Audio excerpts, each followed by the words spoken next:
오늘 그 한 사람이 여기 소개되고 있습니다. 잃어버린 사람 삭개오입니다. 본문은 이 삭개오가 세리장이요 또 부자라고 기록을 하고 있어요. 그러면 삭개오는 자기가 목적한 바를 충분히 이루었던 사람입니다.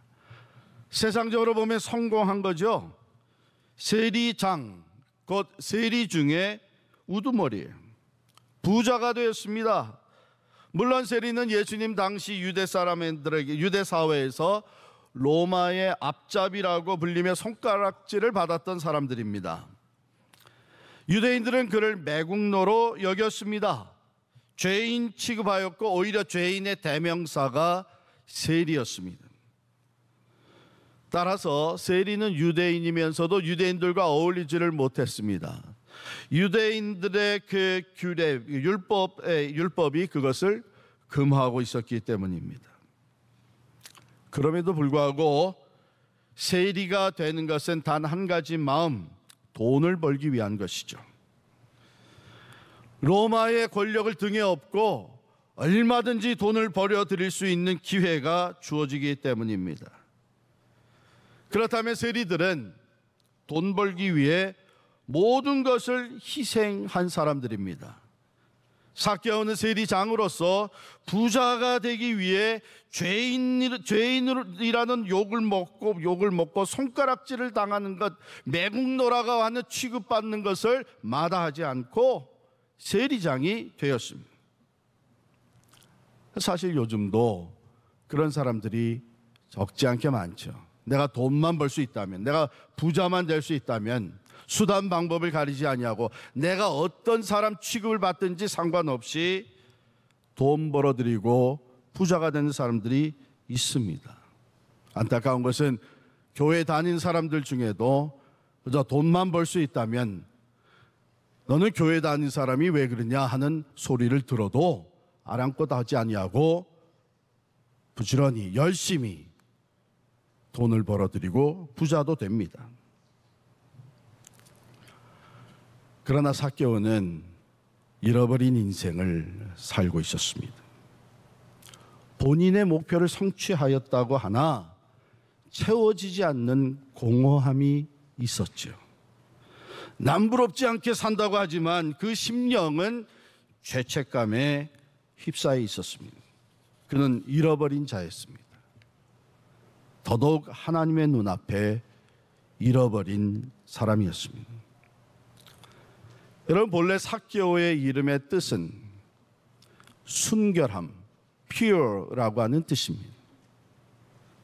그러나 삭개오는 그 순결함과는 아주 거리가 먼 인생을 살고 있었습니다.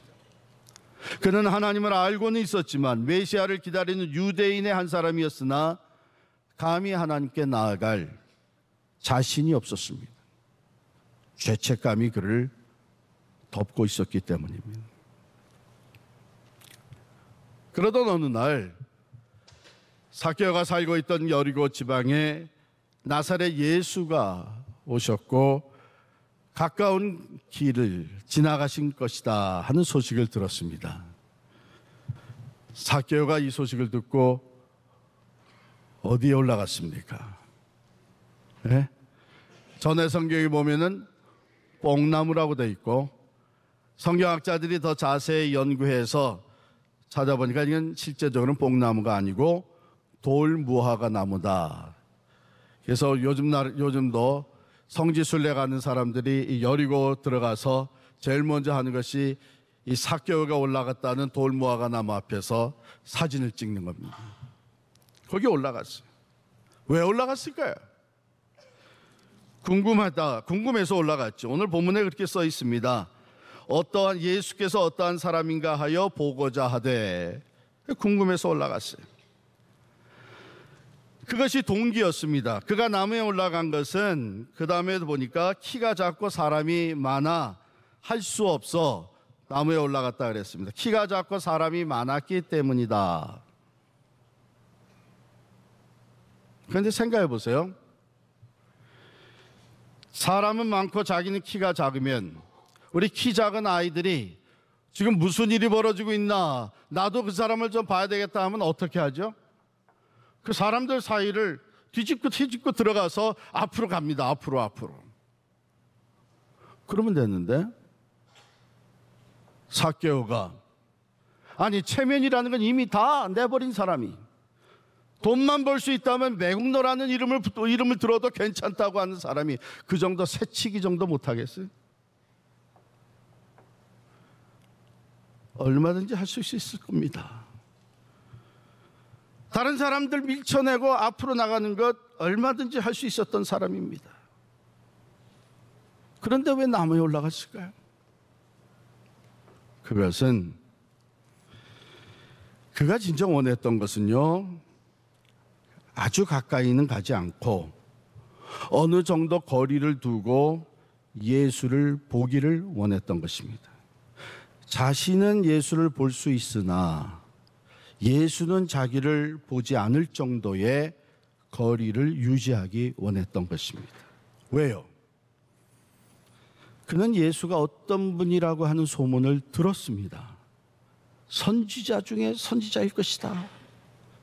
어쩌면은 약속된 메시아이실 것이다. 하나님과 동등한, 그 기름 부음 받은 하나님이 보내신 자이실 것이다. 이런 소문을 다 들었어요. 그래서 그분 앞에 나간다는 것이 두려웠던 것이죠. 정말 그런 분이라면 나를 보는 그 순간 내가 얼마나 큰 죄인인지, 내가 얼마나 욕을 먹고 살고 있는 사람인지, 내가 하나님 앞에 설 수 없는 부끄러운 죄인이라는 것을 그는 즉시 알 텐데. 그래서 삭개오는 감히 앞으로 나가지는 못하고 나무에 올라간 것이죠. 예수께서 지나가시게 될 때에 자신은 나무에서 예수를 내려다볼 수 있지만 예수는 자기를 보지 않고 지나가실 수 있는, 여러분, 이러한 삭개오의 행동의 그 마음에 담겨져 있는 그 심정을 한 번 더 들여다봅시다. 먼저는 궁금증이, 자신은 죄인이지만 소문에 들은 이 나사렛 예수, 메시아 구세주로 오셨다는 이분은 어떤 분인가? 궁금증이고, 더 나아가서 두려움이죠. 자신을 드러내기는 두려웠습니다. 그러기에 두려움과 불안과 초조함이 삭개오의 마음을 가득 채우고 있을 그때에 드디어 예수님이 그 나무 옆을 지나가시면, 어쩌면 삭개오는 조금 더 자세히 보기 위해서 든든한 나뭇가지를 하나 붙잡고 힘껏 몸을 아래로 기울였을 것입니다. 그런데 그 순간 예수님이 멈추어 서시는 거예요. 아마도 이때 삭개오는 움찔해서 몸을 다시 숨기려고 했을 것입니다. 그때 놀라운 일이 벌어집니다. 예수님이 삭개오를 올려다보시는 거예요. 그리고 하시는 말씀이, 삭개오야, 어서 내려오너라. 내가 오늘 네 집에 유하여야 할 것이다. 이때 삭개오의 심정은 어떻겠습니까? 너무 놀라서 떨어지지 않은 게 다행이죠. 지금 이게 무슨 장면이 벌어지고 있는 겁니까? 삭개오는 예수를 보려다가 예수님께 보여진 사람이 된 것입니다. 성경엔 이런 사람들이 참 많습니다. 주님이 우리를 항상 보고 계시다는 것을 모르고, 주님은 우리의 모든 것을 알고 계시다는 것을 모르고, 나는 예수를, 나는 하나님을 궁금해서든지 문제가 있었든지 바라보는데 주님은 나를 모르신다고 생각하고 살아가는 사람들. 그래서 심지어는 그 하나님을, 그 주님을 피해 보려고 하는 사람들도 있습니다. 그런데 그 사람들은 모두가 다 발견하게 되는 것이, 이미 나를 보고 계셨구나, 나를 알고 계셨구나. 처음 인간 아담과 하와가 선악과를 따먹고 둘이 가서 숨었습니다. 숨으면 되리라 생각을 했겠죠. 그러나 하나님이 찾아오셨습니다. 아담아, 내가 어디 있느냐? 다 알고 계십니다. 모세가 장인 이드로의 양을 치다가 지나가고 나서 생각을 해보니까 이상한 현상이었구나. 가시떨기 나무가 불이 붙어서 타고 있었는데 그것이 소멸되지는 않고 있는 거예요. 컨슘되지는 않고 이상하다 해서 성경 출애굽기 3장 4절에 보면은 그가 돌이켜서 그 가시떨기 나무 앞으로 가는데 여호와께서 그가 돌이켜 오는 것을 보신지라. 선지자 요나가 니느웨로 가서 외치라고 하는 하나님의 지시를 받았지만 자기는 그걸 원치 않았습니다. 니느웨는 원수의 도성인데 왜 내가 거기 가서 외쳐야 되는가? 그들은 자기들 죄로 멸망해야 될 사람들인데. 그래서 요바로 내려가서 니느웨로 가지 아니하고 다시스로 가는 배를 탑니다. 배에 올라갑니다. 배 밑창에 들어가서 잠을 잡니다. 하나님은 다 보고 계셨습니다. 바울이 사울 시절에 예수 믿는 사람들을 추적해 갑니다. 잡아들입니다. 핍박을 합니다. 다메섹 도상에서 다메섹으로 향하는 길에서 그가 열심히 달려갑니다. 예수 믿는 사람, 거기까지 도망간 사람들을 다 잡아들이려고. 그런데 거기서 부활하신 예수 그리스도를 만납니다. 무슨 얘기예요? 주님은 그걸 다 보고 계셨다, 다 알고 계셨다는 거죠. 인자에 온 것은 잃어버린 자를 찾아 구원하려 함이니라. 마가복음에 보면 비슷한 이야기가 전해집니다. 또 다른 세리장은 아니었어요. 그러나 나중에 예수님의 12제자 중에 한 사람이 되었던 레위 마태가 세리로 살고 있었습니다. 예수님께서 그 세관 앞을 지나가십니다. 이 레위 마태도 얼마나 궁금했겠어요. 소문은 들었는데 직접 찾아가 만나볼 수는 없어서 세관에 여전히 앉아 있는데 오히려 그 예수가 자기 세관 앞을 지나가십니다. 가슴이 두근두근거립니다. 내가 예수를 볼 수 있게 됐구나. 그러나 예수가 나를 어떻게 대할까? 나는 죄인인데. 그 예수가 지나가다가 세관 앞에 멈춰 섭니다. 그리고 레위 마태를 향해서 하신 말씀이 나를 따르라. 헷가닥 뒤집어지는 거예요. 자기는 정죄받고 심판받을 수밖에 없는 죄인이라고 생각했는데 나를 따르라, 이것은 랍비가 제자 삼겠다고 사용하던 용어였습니다. 내가 너 제자 삼겠다는 거예요. 너무 좋아서 잔치를 벌입니다. 그랬더니 초청받은 사람들, 어떤 사람들이 초청받아 와요? 같은 사람들이죠. 세리와 죄인들이 모여서 예수님을 모시고 잔치를 합니다. 예수님이 그 자리에 들어가 함께 먹고 마시며 잔치를 하니까 경건하다고 하는 사람들, 서기관들과 바리새인들이 주변에서 바라보면서 예수의 제자들에게 하는 말이, 너희 선생은 도대체 어떻게 된 사람이 죄인과 세리들과 함께 밥을 먹느냐?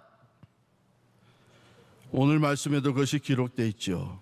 삭개오의 집에 들어가셨더니 뭇 사람이 보고 수군거려 이르되 저가 죄인의 집에 들어가 죄인의 집에 유하러 들어갔도다. 마가복음에 보면 레위의 집에 들어가서 이 상황을 파악하신 예수님께서 말씀하십니다. 건강한 자에게는 의원이 쓸데없고 병든 자에게라야 쓸데 있느니라. 나는 의인을 부르러 온 것이 아니요 죄인을 부르러 왔노라. 세상에 의인도 있고 죄인도 있다는 얘기가 결코 아니죠. 왜냐하면 로마서 3장에 보면은 의인은 없나니 하나도 없다 그랬어요. 그렇다면 예수님께서 내가 의인을 부르러 온 것이 아니라 죄인을 부르러 왔다고 하는 말씀은 무슨 뜻일까요? 그것은 의인은 없는데 스스로 의인이라고 생각하는 사람들이 있다는 거예요. 서기관과 바리새인들과 같이 나는 스스로 의인이라고 생각하면서 다른 사람들을 죄를 손가락질하고 비난하고 정죄하는 사람들은 있다는 얘기예요. 우리들 중엔 그런 사람들이 없기를 바랍니다. 그런 사람들은 예수를 못 만납니다. 왜? 예수님이 오신 목적이 스스로 자신은 의롭다고 하는 가진 사람을 만나러 오신 것이 아니고 죄인을 만나 구원하러 오셨습니다. 아무것도 하나님의 안목으로 보게 되면 말할 수 없는 죄인, 인간들에게 욕먹고 하나님의 말씀을 거역하고 하나님께 등을 돌리고 자기의 욕심을 따라 살던 이 삭개오, 무엇을 보시고 삭개오를 만나고 삭개오의 집에 들어가시 그리고 구원을 선포해 주신 삭개오는 자기 스스로가 죄인이라는 것을 알고 있었습니다. 너무나도 큰 죄인이기 때문에 그렇게도 궁금하지만 정말 이분이 오실 메시아인지 너무나도 궁금하지만 그 앞에 나갈 수가 없었어요. 주님은 그것을 삭개오에 대한 모든 것을 알고 계신 주님은 그 마음을 보십니다.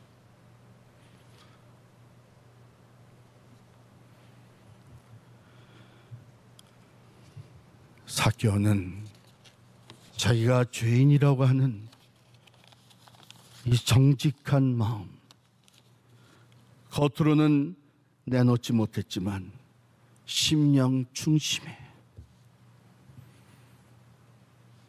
나는 하나님 앞에 나갈 수도 없는 죄인이라고 하는 이 마음을 품고 두려움 가운데 나무 위에 올라가서 자기 자신을 감추고 그래도 예수님을 보고자 하는 그 사모하는 마음, 예수님은 그것을 보시고 삭개오와 만나주시고 삭개오를 품어주시고 삭개오의 집에 들어가시고.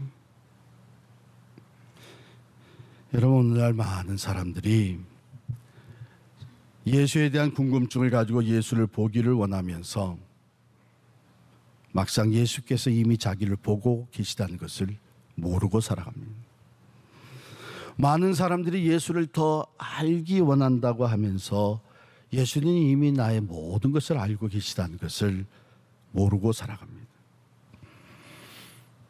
그렇습니다.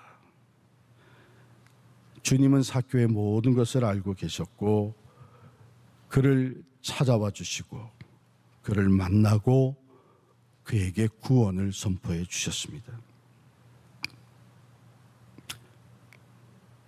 삭개오가 변화됐어요.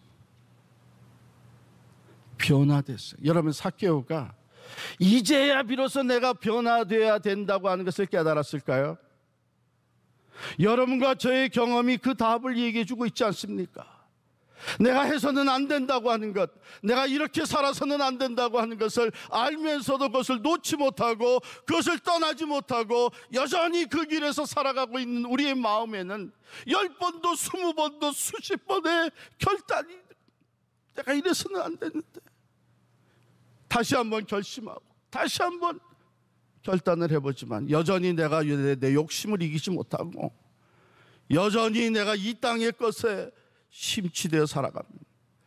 교만함과 나중심적인 것을 결코 극복하지 못하고 있는 것. 삭개오도 수십 번 그런 생각을 했을 거 아니에요. 하나님을 아는 사람으로서, 유대인으로서, 하나님의 율법을 아는 사람으로서 사람들에게 손가락질 받으면서도 여러분 그런 생각을 얼마나 많이 했겠어요. 그러나 결코 자기의 의지나 노력으로 변화될 수 없었던 이 삭개오, 주님은 그 마음을 보시고 그를 만나 주심으로, 그의 삶의 한가운데로 들어가심으로 삭개오가 변화된.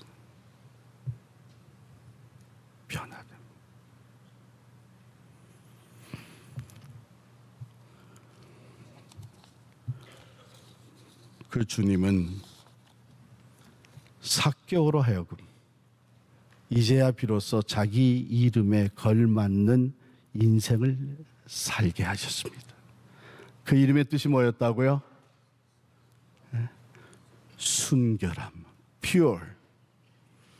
제 이름의 뜻이 뭔지 아십니까? 입춘대길입니다. 이제 봄이 시작이 돼요.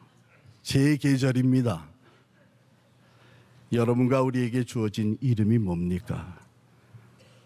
크리스찬입니다. 그리스도인이에요. 예수님과 연합한 자들이에요. 그렇기 때문에 우리가 얼마나 많은 순간 내가 그리스도인으로서 이렇게 살면 안 되는데 후회하고 또 결단해 봅니까? 그런데도 되지 않는 우리의 변화, 예수 그리스도께서 삭개오의 집에 들어가신 것처럼 우리의 심령 중심에 들어오실 때 우리가 그 예수님을 기쁨으로, 나에 대한 모든 것을 이미 다 아시고 내 이름을 아시며 나에게 들어오시겠다고 하시는 그 주님을 내 중심에 모셔드릴 때에 비로소 변화가 일어납니다. 그리스도인다운 삶을 살기 시작을 합니다. 여기에 여러분 얼마나 큰 자유가 있습니다. 여러분, 삭개오가 부모님이 지어준 이름이 순결함인데 자기의 삶의 모습을 보면서 얼마나 번뇌하고 있었겠어요. 여러분, 내 이름에 걸맞는 삶을 산다는 것은 굉장히 자유합니다. 거기엔 기쁨이 있습니다. 거기엔 남이 알지 못한 보람이 있습니다.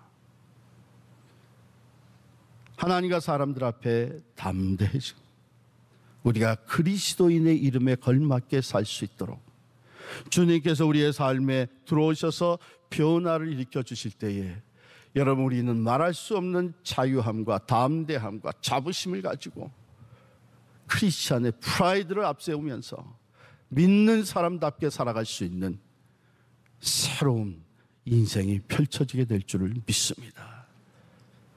우리 주님은 우리의 이름을 아시고 우리들에 대한 모든 것을 아시고 오늘 이 자리에 찾아와 계십니다. 그 주님을 중심에 모시고 삶의 현장으로 나아가시는 우리 모두가 되시기를 간절히 축원합니다.